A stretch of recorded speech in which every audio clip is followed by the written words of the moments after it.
Have you ever watched a mom holding hands with a toddler, trying to get it to go in a direction that it does not want to go? Oh, I don't know about you, but I've watched it and I'm like, oh, girl, I feel for you. Yeah, the crying and the whining and the gnashing of teeth. And that's on the mom's part, right? You ever feel like that in one of your relationships? Maybe personal or professional, trying to get someone to go along with something that you both were going to do, that you agreed to, and then all of a sudden they start acting like a child. And all of the responsibility feels like it falls on you to make this okay.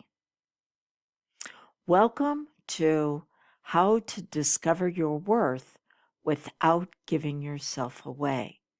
This is part 3 of our 4-part series on how to reclaim your trust and your self-respect when it's been stolen by painful things in your past, uh, problems in your present that just seem to keep coming up again and again, and a future where you're going, I'm exhausted just thinking about continuing the fight. And maybe you've seen progress. Maybe you've been able to move forward in certain areas, but it's not across the board.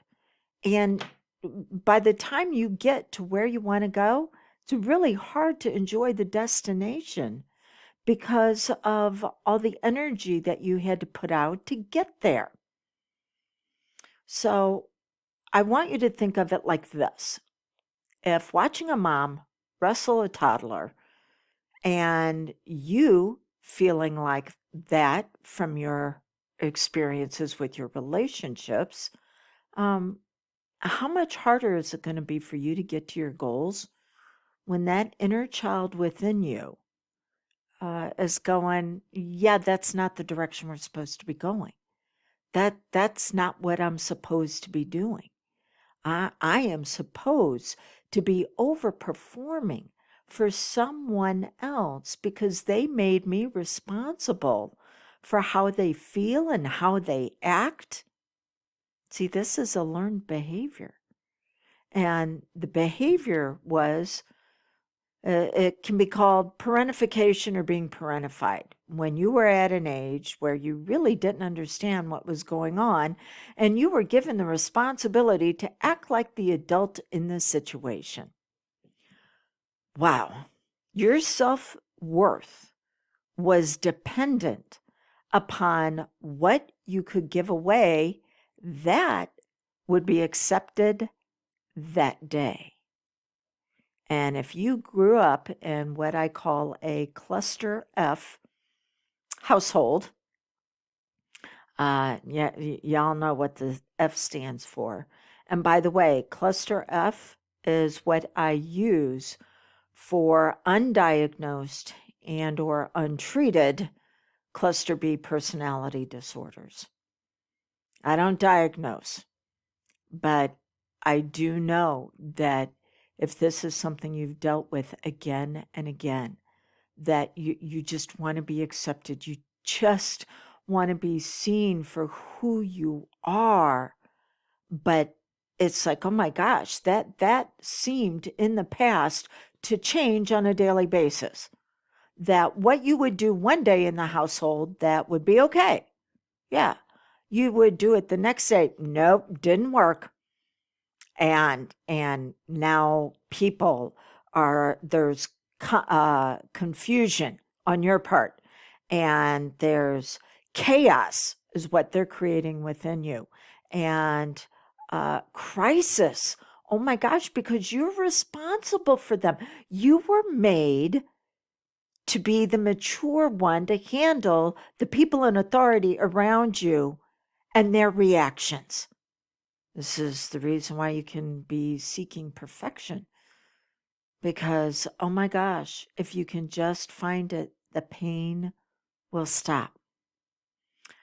So it was changed sometimes, not just on a daily basis. It could have been an hourly basis. You never knew what was going to work. Oh, welcome to overperformance and avoidance. You do and do and do and do until you can't do anymore, and then you don't do. And because you were doing things to assist someone else to get their needs met, your needs were going unmet. Your need for certainty, your need for freedom of choices, your needed for worthiness, your need for validation. And this is how you developed those unhealthy coping habits. It was to make you feel okay in the present moment. And now you want to go after a goal. Maybe it's with your health, it's with your finances, it's in your relationships. And you're going, yeah, those unhealthy coping habits and patterns, they need to be kicked to the curb. And the younger you is going, wait, what? This is the only way I know how to feel okay. Because who you were when those habits were first developed is the age you are when you get triggered to continue to cope that way. And she's going, oh my gosh, you're going to take this away from me? What am I going to do then? And so she continues to overperform until she can't anymore, and the system absolutely breaks down. And then you decide you're going to get healthy, and you're taking away the only relief that she has. Okay.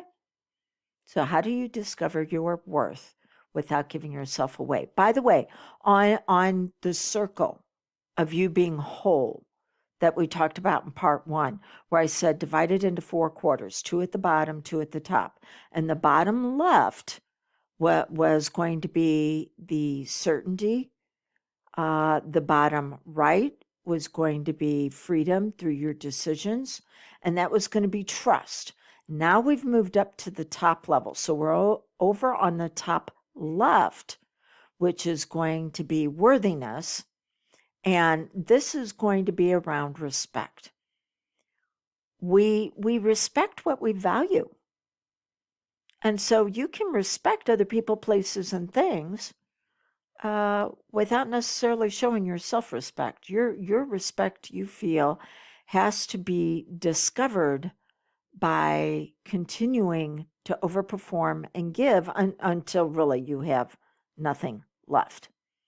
So we need to mature this area of you. No longer will the child, or, well, I tell you what, this is how I use hypnosis with this. I hypnotize my clients, this is typically on the 3rd session, to go back to the time when their mind first decided that their worth needed to be discovered through fill in the blank with the way that they overperform, that they give too much. And it's going to be unique for each client. Okay. And I had one client who she's like, okay, yeah, because you communicate with me while you're in a hypnotic state. So one part of you is aware enough to be able to share with me what the other part is experiencing, almost like in a dream state. It's what's known as a pseudo regression, where you're observing it. And she was like, yeah, I'm 20 and I'm in college. By the way, she was seeing me for weight. And I'm like, okay, what is going on around you that had you feel like you had to overperform? She's like, I'm 20 years old and I'm a freshman. I'm 2 years older than everybody else. I don't fit in any place. Plus, I've got a family. And so that they don't really understand that, hey, this isn't party time for me. This is me having to go home and take care of a family and try to crunch through my homework. And it doesn't seem to be whatever I do that I'm going to fit in. I'm like, okay, so how'd you decide to cope? She goes, food. Food is telling me it's never going to reject me. It's never going to find me not good enough. I don't ever have to worry about fitting in with it. So I wasn't dealing with a child with her or even a teenager. It was a young adult. And she's in her 40s, by the way. And it was like, okay, well, what is that younger you would like to do that would be overperforming, but in a way that's actually going to be healthy and bring yourself out at your very best? How would she like to overperform now? And it could also help her cope. I'm not telling her she can't have the food, but it can help her feel a little bit better to where maybe if she engages in this activity, she can do that before she goes and eats. She said, "Oh, I've always wanted to get into crafts." And when we were in school, oh my gosh, because of everything that was going on with family and kids and work and school, I never had the time. But I think I've got the time now. Could I do something like that now? And I'm like, well, why don't you give it a try and see? And when she came back for the next session, which was all about validation through love, oh, she was having a blast. She was trying her hand at different things and turning on her creativity. Now, creativity is the highest brainwave state that you can experience.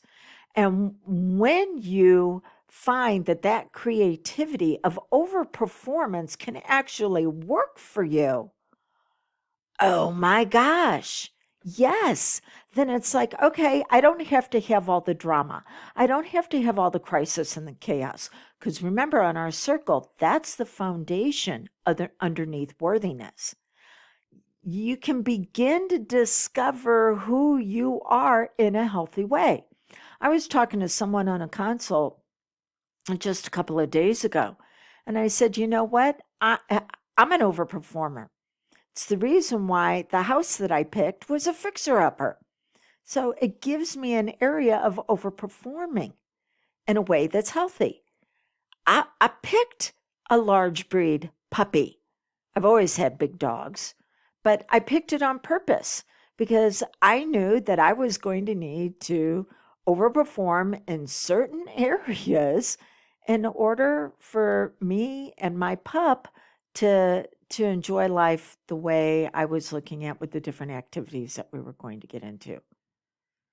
So you want to start looking at that. That's step one, is you want to start looking at the areas that you can overperform in that are actually going to be healthy.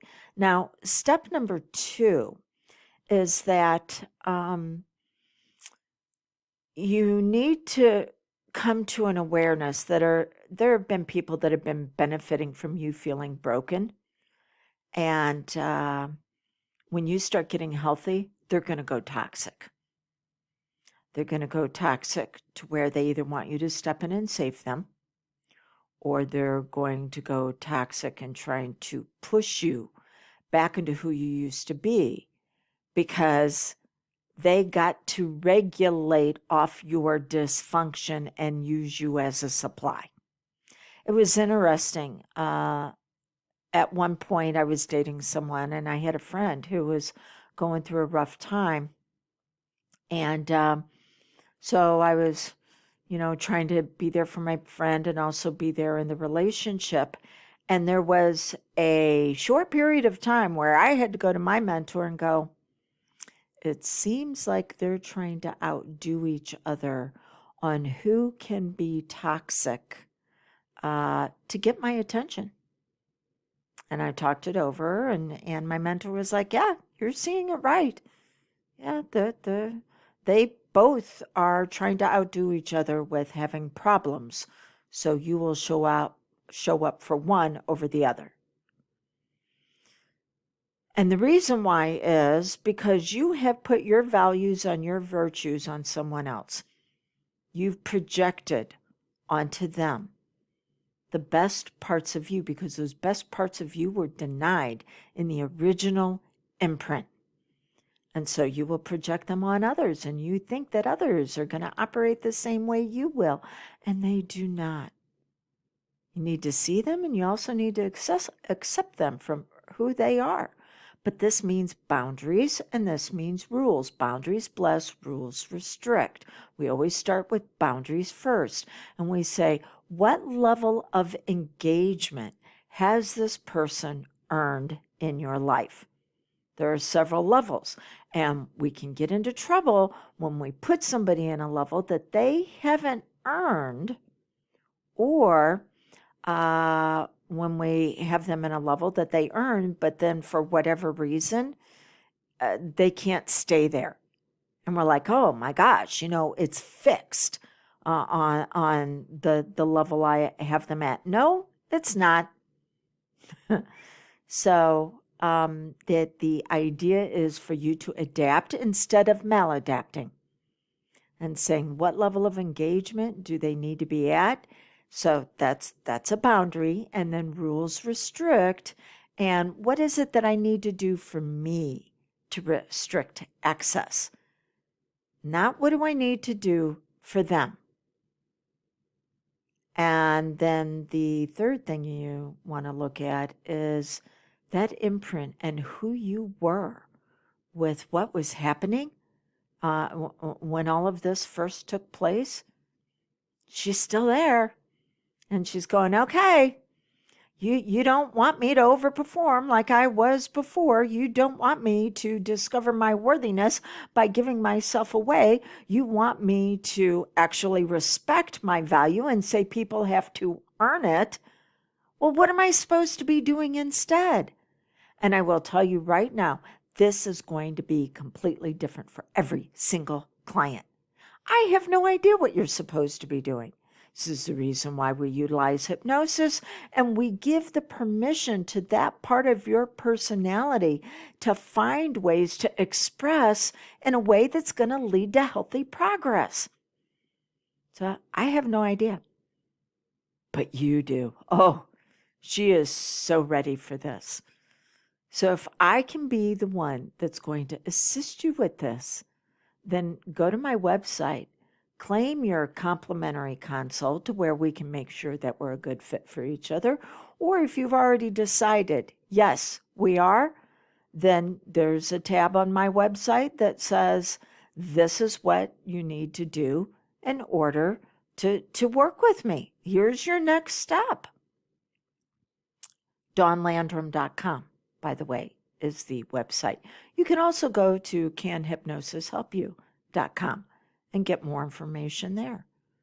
All right, so stop the self-sabotage and create the life that you desire is going to be dependent upon you respecting your value, understanding that people have to earn that value. You just don't keep overperforming, thinking that you're finally going to get them to say okay, because they're not. They're going to just keep taking.